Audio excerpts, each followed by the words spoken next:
Okay, so here's the plan. This is the first real cook on the Meadow Creek Combi42. Got 2 chimneys going. Gonna put them on this left side here. Keep this vent open and this top vent open. Hopefully create some type of like a offset smoker effect. And I'm gonna start with these 2 racks of ribs. Get some smoke on them for a couple hours, and then we're gonna switch over to the chicken flipper, do some chicken thighs and leg quarters, and then we're gonna raise up this shelf here onto these tabs, and we're gonna cook with direct heat on sausages, steak tips, burgers, and other such. All right, I'll keep you posted. This appears to be working pretty well.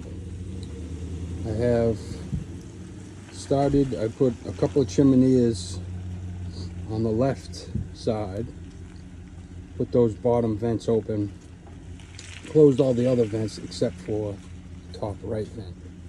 And it seems to be working like an offset smoker. The temperature wants to climb, so I already have the left vent skated down, but it holds its temperature pretty evenly. It doesn't jump around. So far I'm very happy with this. All right, so I smoked those ribs at about 300. This thing really likes to hover around 300, at least the way I set this up.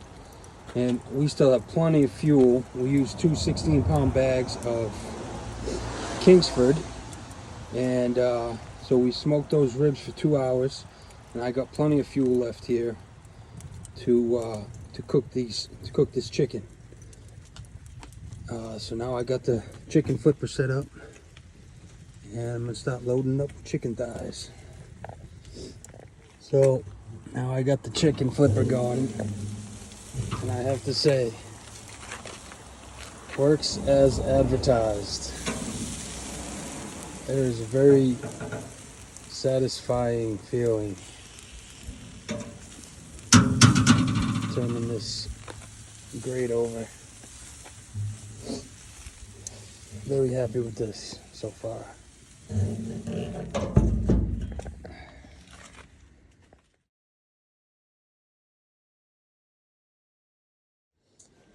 Okay, so yesterday I cooked for about 20 people.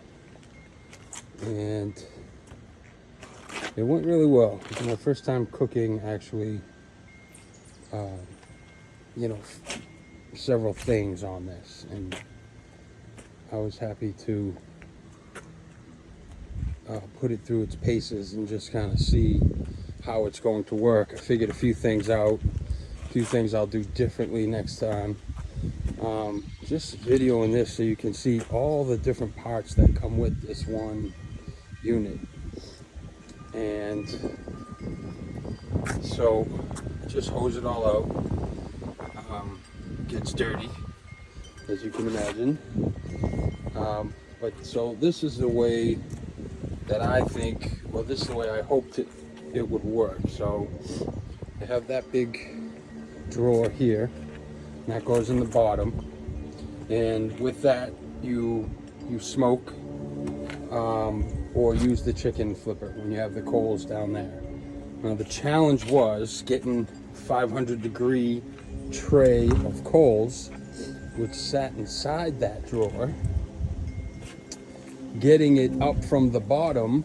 You pull out that drawer here, and then you got to reach in and get that tray out and get it onto these little tabs right here. And that's, even with 2 people, it's hard to do without burning yourself horrifically.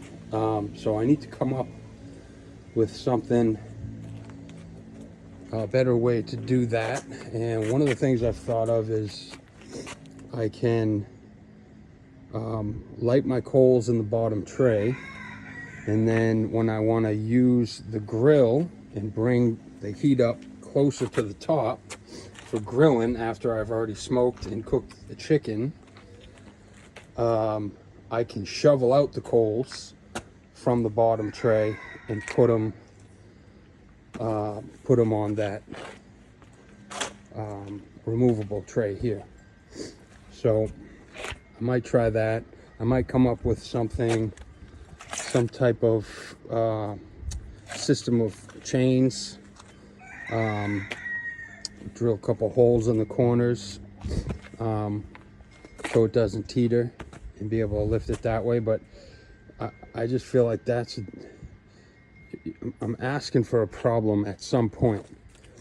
I'm either gonna spill the coals everywhere, or I'm gonna burn myself, or both.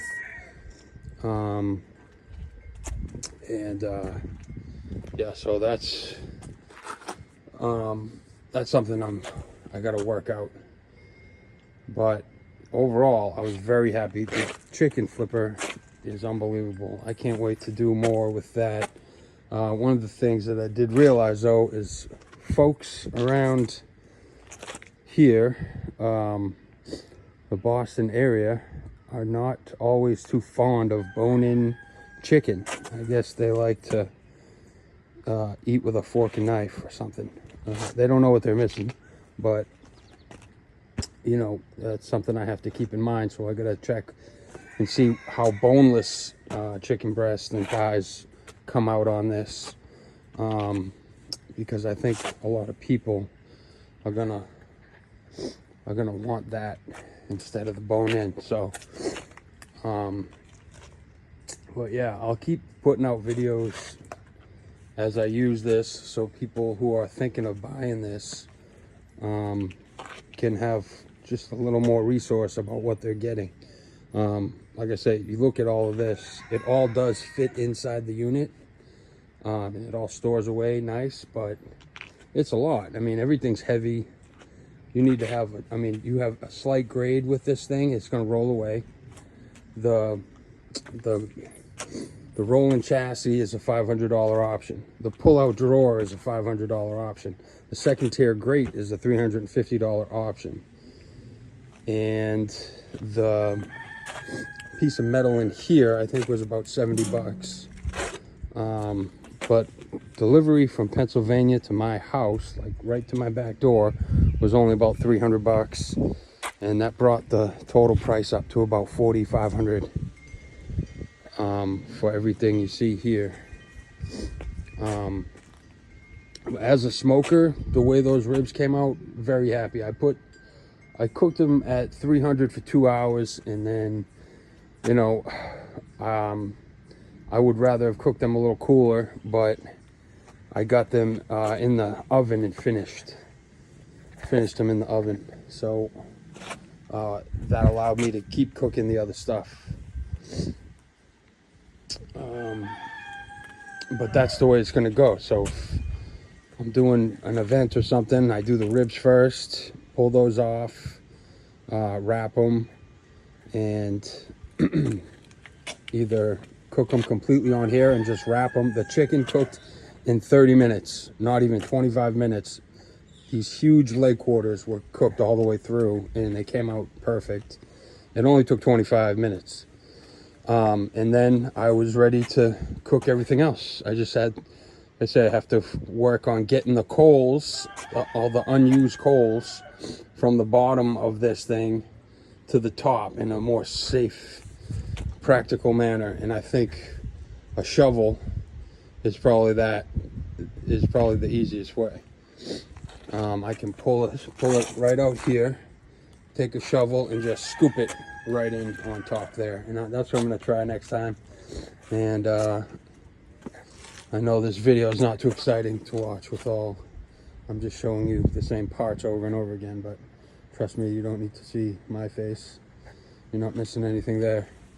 But I will try and get someone to record for me, and next time I cook on this, and put out a little bit more in-depth content. All right, over and out.